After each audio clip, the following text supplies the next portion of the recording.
Hello guys, இன்னைக்கு நம்ம பார்க்க போகிறது அந்த ரெயின்போ டோர் மான்வாவோட எபிசோட் 2 தான். ஸோ மறக்காம கீழே ஒரு லைக்கை போட்டுருங்க. ஏன்னா அட்லீஸ்ட் கொஞ்சம் நிறைய லைக்ஸ் வந்தால் ஒண்டிதான் நம்மளோட சேனல் இன்னமும் க்ரோ ஆகும். அதனால மறக்காம கீழே எல்லாருமே ஒரு லைக்கை போட்டுருங்க. சரி வாங்க, நம்ம டைம் மிஸ் பண்ணாம எப்பிக்குள்ள போகலாம். எப்பிக்கோட ஸ்டார்டிங்லேயே நம்ம சுபாரு அந்த கேட்டுக்குள்ள வந்திருப்பால, அந்த வித்தியாசமான கிரியேச்சரும் அங்கதான் இருக்கு. நம்ம சுபாரு அங்கேயே மயங்கி போயிட்டான். அந்த கிரியேச்சரும் சுபாருவோட மண்டையில எதேதோ பந்து நல்லா நம்ம சுபாருவோட பாடி அப்படியே ரீஜெனரேட் ஆகுது. நான் வரும்போது அந்த பசங்க நம்ம சுபாருவோட காலை ஒண்ணுமே இல்லாம ஆக்கிட்டாங்க. அந்த இடத்துல காலே இருக்காது. ஆனா இந்த கிரியேச்சர் பண்ற வேலையால அந்த காலு தன்னால ரீஜெனரேட் ஆகுது.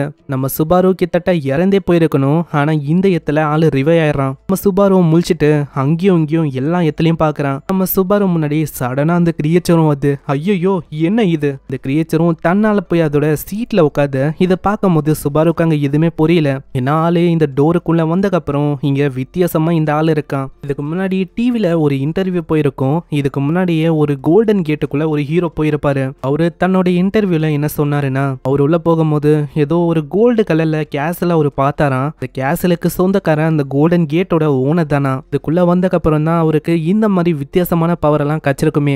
ஆனா நம்ம சுபாருவும் அங்கேயும் இங்கேயும் ஒத்து பாக்குறான். இங்க எதுவுமே அந்த மாதிரி இல்ல. அந்த ஹீரோ சொன்ன மாதிரி இங்க எதுவும் கேசலே இல்லையே. இந்த ரெயின்போ டோருக்குள்ள வந்திருக்கேன் அப்படின்னா இந்த டோரோட சொந்தக்காரரு அநேகமா என் முன்னாடி இருக்க இந்த பர்சன் தான் நினைக்கிறேன். அப்பனா ஏதோ ஒரு ட்ரையலை பத்தி அவர் சொன்னாரு. இந்த ட்ரையலையும் என்ன இருக்கும்னா, அவரோட கேஸ்ல ஒரு கோல்டன் கலர் நைட் இருந்திருப்பாரு. ஒரு கூட அங்க சண்டை ஏற்பட்டிருக்கும். அதுல ஜெயிச்சக்கு அப்புறம் தான் அங்க அவருக்கு வித்தியாசமான பவர் எல்லாம் கச்சிருக்கும். அப்பனா எனக்கு அவரு சொன்னபடி பார்த்தா நான் இவனை தோக்கடிக்கணுமா? இந்த ஆளை பார்க்கும் போது ஒரு மாஸ்டர் மாதிரில இருக்கு. இப்படி இவன் யோசிக்கும் போதே அவர் அங்க சொல்றாரு, ஹேய் தம்பி, அட இதால பேசலாம் முடியுமா? ஆமா பின்ன எவ்வளவு நேரத்துக்கு நீ இதே மாதிரி இருக்க போற? உன்னோட பாடி இப்ப பர்ஃபெக்டா ஹீல் ஆயிடுச்சு. ஆனா உன்னோட மூளை அது என்ன சரியாவலையா என்ன? எதுக்கு நீ கம்முன்னு இருக்க? இந்த மாதிரி அது கேக்குமா? ஆனா இதுக்கு நம்ம சுபாரு தயங்கிங்கன்னே சொல்றான். அதெல்லாம் ஒன்றும் இல்லை, இந்த மாதிரி நான் நல்லா தான் இருக்கேன். நான் எதிர்பார்க்கல இந்த மாதிரி நாங்க கான்வர்சேஷனை இப்படி கொண்டு போகணும். ஆமா என்ன பண்ணிருக்க? சீக்கிரம் என் கிட்ட வா. அப்போனா இது ஒரு ட்ரையலோ? இந்த காடு மாதிரி இருக்கிற அந்த கிரியேச்சரும் நம்ம ஹீரோவை அங்க அடிக்க சொல்லுது. கேக்குறேன் நம்ம சுபாருக்கு அங்க ஒண்ணுமே புரியல. அட இரியா, நீ என்ன சொல்ல வர? எனக்கு ஒண்ணுமே புரியல.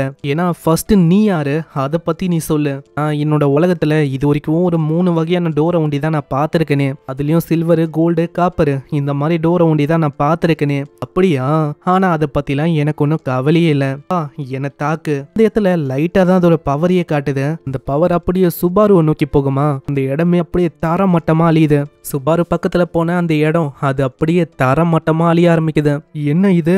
இவனால இந்த மாதிரி அட்டாக்ஸ் எல்லாம் பண்ண முடியுது. இப்படி இருக்கும் போது ரொம்ப கஷ்டமாச்சே. என்கிட்ட வெப்பனு கூட இல்லை, எப்படி இவனை தாக்க முடியும்?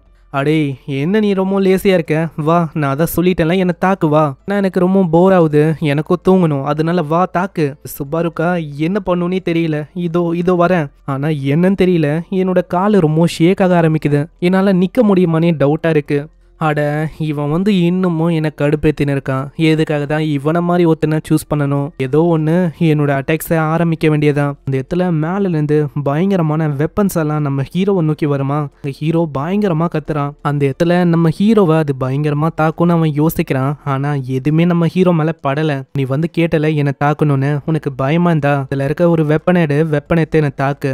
இல்ல உன்னால அப்படி பண்ண முடியாது, நீ இன்னமும் ஒரு கோலையா தான் இருக்க அப்படின்னா பிரச்சனையே இல்லை. பின்னாடி தான் அந்த டோர் இருக்கு. எப்படி இந்த ரெயின்போ டோருக்குள்ள வந்தியோ அதே மாதிரி நீ போயிட. என்னது, நான் இவனை தாக்கணுமா? இவன் ஒரு மாஸ்டர் மாதிரி இருக்கான். அவனோட ஸ்ட்ரென்த் இதை பத்திலாம் நான் சொல்லவே வேணாம். போய் என் கிட்ட டைம் இருக்கு, என்னால என்னோட வீட்டுக்கு போக முடியும். எதுல வேற வழி இல்லாம நம்ம சுபாரு அங்க வீட்டுக்கு போலான்னு போறான். பின்னாடியே அந்த மாஸ்டரும் சொல்லுது, இந்த மாதிரி உனக்கு என்ன வேணும்? உனக்கான அந்த பவர் உன் கண்ணு முன்னாடியே இருக்கும் போது இப்போ நீ என்ன உன்னோட வீட்டுக்கு போக போற? அந்த டோரை ஓபன் பண்ணிட்டா உனக்கான அந்த பவர் அது கிடைக்காமலே போயிடும். உண்மையை சொன்னா எனக்கு ரொம்ப பயமா இருக்கு. என்ன பண்ணுன்னே தெரியல. ஏன்னா பவர் இங்க எனக்காக வெயிட் பண்ணு.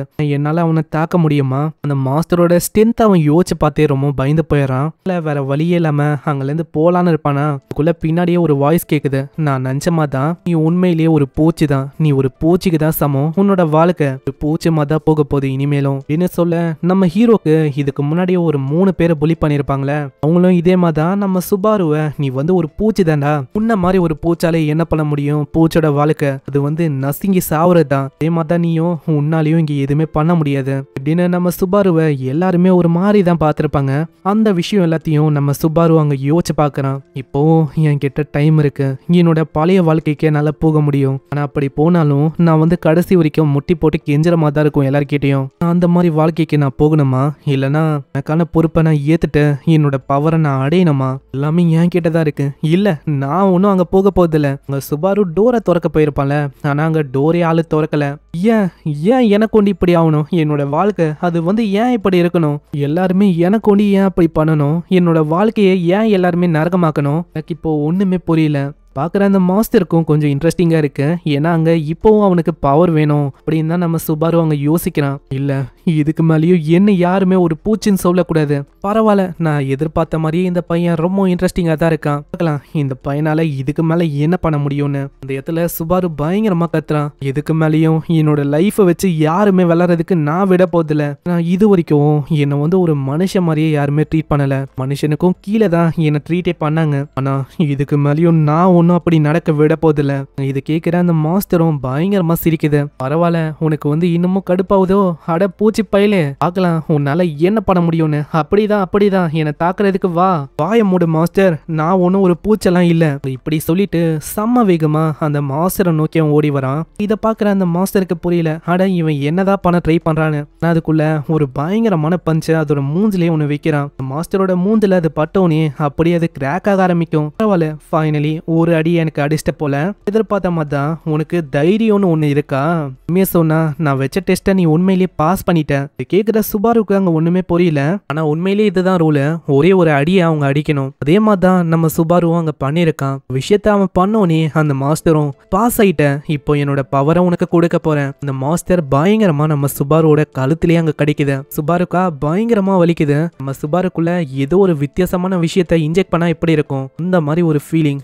நீ என்ன கொல்ல போறியா என்ன, அதை தான் பண்ண போறேன்னா பதிலுக்கு நானும் அதை பண்ணுவேன் அப்படின்னு அவனோட பல்ல வச்சு அந்த கிரியேச்சரை அவன் பயங்கரமா கடிக்கிறான். என்னாலையும் அதை பண்ண முடியும், ஆஹா உண்மையை சொன்னா உன் மேல இருக்கிற அந்த இன்ட்ரெஸ்ட் இதனால இன்னமும் எனக்கு கூடிங்கனே தான் போகுது. அந்த இடத்துல மாஸ்டர் வந்து இவனை கடிச்சிருக்கும்ல, அதனால ஒரு வித்தியாசமான பவர் நம்ம சுபாருக்கும் வந்திருக்கும். உன்னோட உடம்பு முழுக்க ரெயின்போஸால அப்படியே மினுமினுக்க ஆரம்பிக்குது. நீங்க வெற்றிகரமா உங்களோட ட்ரையலை பாஸ் பண்ணியாச்சு அப்படின்னு அங்க ஒரு நோட்டிபிகேஷனும் சுபாருக்கு வருது. அங்க மாஸ்டரும் இப்பதான் அதோட பேரை அங்க சொல்ல ஆரம்பிக்குது. என்னோட பேரை நீ கேட்கவே இல்லையே, அதனால என்னோட பேரை நான் சொல்லணும் இல்லையா, என்னோட பேரு வாங்கியூஷ், அதுதான் என்னோட பேரு. இந்த வாங்கியூஷ் இந்த பேரை நீ நல்லா ஞாபகம் வச்சுக்கணும், ஏன்னா நீ ரொம்ப இன்ட்ரெஸ்டிங்கானவனா இருக்க. இன்னமும் உன்னை பார்க்கணும், நீ என்னென்ன பண்ண போற எல்லாத்தையுமே பார்க்கணும்னு ரொம்ப ஆர்வமா இருக்கு.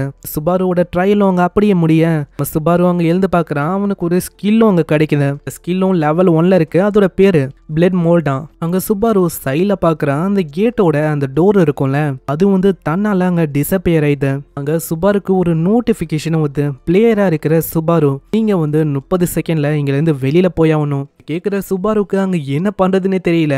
நான் உன்னோட பாடியை அங்கே நகர்த்த கூட முடியல, இவனோட பாடி நகர முடியுதோ இல்லையோ, ஆனா ஆளு எப்படியாச்சும் அங்கே வெளியில போகணும். ஆளும் ஏதேதோ பண்ண அந்த இடத்துல சடனா ஏதோ ஒரு இடத்துல அவன் விழ ஆரம்பிக்கிறான். சீன்ல வெளி உலகத்தை காட்டுறாங்க. அந்த வெளி உலகத்துல அந்த டோர் அப்பியர் ஆயிருக்கும்ல, அந்த டோரு தன்னால அப்படியே சுக்கா உடஞ்சு போய் அப்படியே மறைஞ்சு போயிடுது. அடச்சே, அந்த ரெயின்போ டோர் வந்து மறைஞ்சு போயிடுச்சுப்பா, அதை நான் அடையலாம்னு நினைச்சேன், ஆனா நம்மளால முடியாதுன்னு நினைக்கிறேன். போயும் அந்த பூச்சி பையன் அவனுக்கு அது கிடைக்கணும், நம்மளுக்கு கிடைக்காம போயிடுச்சு, அவனை அடுத்த வாட்டி வரும்போது பாத்துக்கலாம். இப்படி யோசிச்சுட்டு அந்த எத்தை விட்டு இவங்க போலான்னு இருப்பாங்களா, பின்னாடி ஏதோ ஒரு டைமென்ஷன் உடையிற மாதிரி அவங்களுக்கு ஃபீல் ஆகும். என்னதுறான்னு பாக்குறாங்க. அதுல இருந்து நம்ம ஹீரோ செம்ம சீனா வரான். இதை பாக்குற அவங்க 2 பேராலையும் சுத்தமா அதை நம்ப முடியல. நான் சுபாரு மாதிரி ஒரு வீக்லிங், அவனால எப்படி அது உள்ள இருந்து உயிரோட வர முடிஞ்சது, அவன் உயிரோட வந்தா என்ன, நம்ம அவனை விடக்கூடாது. இந்த இடத்துல நம்ம சுபாருவை கட்டுறாங்க. நம்ம சுபாரு மேல ஒரு பயங்கரமான சேஞ்ச் நம்மளுக்கு தெரியுது. அது என்னன்னா சொல்லவே வேணாம். ஏன்னா தம்ப்நெயில்ல நான் மென்ஷன் பண்ண மாதிரியே நம்ம ஹீரோ சுபாரு அவன் வந்து இன்னமும் ஸ்ட்ராங் ஆயிட்டான். பல மடங்கு ரொம்ப ஸ்ட்ராங் ஆயிட்டான். இதுக்கப்புறம் வர எபிசோட்லாம் சும்மா தாறு மறப்போம். இதுக்கப்புறம் அவனை எதிர்த்த ஒருத்தங்களுக்கும் அவன் பயங்கரமான ரிவெஞ்சை கொடுப்பான். முக்கியமா இந்த 2 பிளக்க பசங்க, அதுக்கப்புறம் அந்த டைகா அண்ணக்காரன், அவனை விடுவான்னு நினைக்கிறீங்க? வாய்ப்பே இல்லை. ஒரு இன்னமும் பயங்கரமா போகும். ஸோ ஒரே ஒரு லைக்கை ஒண்டி போட்டுருங்க. ஏன்னா நீங்க லைக் போட்டா ஒண்டிதான் எனக்கு தெரியும் இந்த மாதிரி எவ்வளவு பேருக்கு பிடிச்சிருக்குன்னு. அதனால லைக்கை போட்டுருங்க. அதனால இன்னமும் ரெக்கமெண்ட் ஆகும். அதே மாதிரி இந்த எபிசோடு எப்படி இருந்துச்சுன்னு கீழே கமெண்ட் பண்ணி சொல்லுங்க. நான் உங்களை நெக்ஸ்ட் எபிசோட்ல சந்திக்கிறேன். தேங்க்யூ ஃபார் வாட்சிங். சைனரா.